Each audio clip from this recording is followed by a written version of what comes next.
La souveraineté d'un pays est un droit fondamental qui doit être défendu avec courage et détermination. C'est un engagement envers les valeurs et les principes qui définissent une nation et son peuple.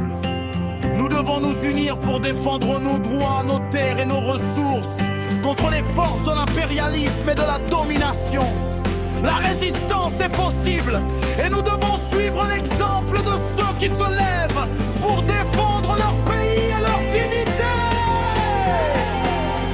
Regardons les exemples de résistance populaire à travers l'histoire. La lutte contre l'apartheid en Afrique du Sud, menée par des héros comme Nelson Mandela, est un exemple inspirant de la force de la résistance pacifique. L'Afrique du Sud, sous le régime de l'apartheid, a été un exemple poignant de l'injustice et de la répression. Mais c'est également un exemple inspirant de la force de la résistance pacifique. Nelson Mandela, avec son message de pardon et de réconciliation, a montré que même les systèmes les plus oppressifs peuvent être renversés par la détermination et la solidarité des peuples. La lutte contre l'apartheid a été longue et difficile, mais elle a finalement abouti à la libération de Mandela et à l'établissement d'une démocratie multiraciale en Afrique du Sud. C'est un témoignage de la puissance de la résistance non violente et de l'importance de la solidarité internationale. Aujourd'hui, l'Afrique du Sud continue de travailler à la reconstruction et à la réconciliation. Mais son histoire nous rappelle que la lutte pour la justice et l'égalité est toujours en cours.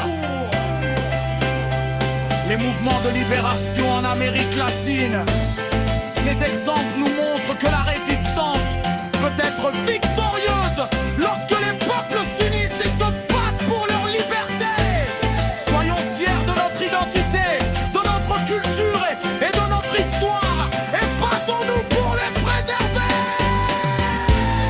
Ensemble, nous pouvons créer un avenir meilleur pour nous-mêmes et pour les générations futures.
Souveraineté, résistance, liberté.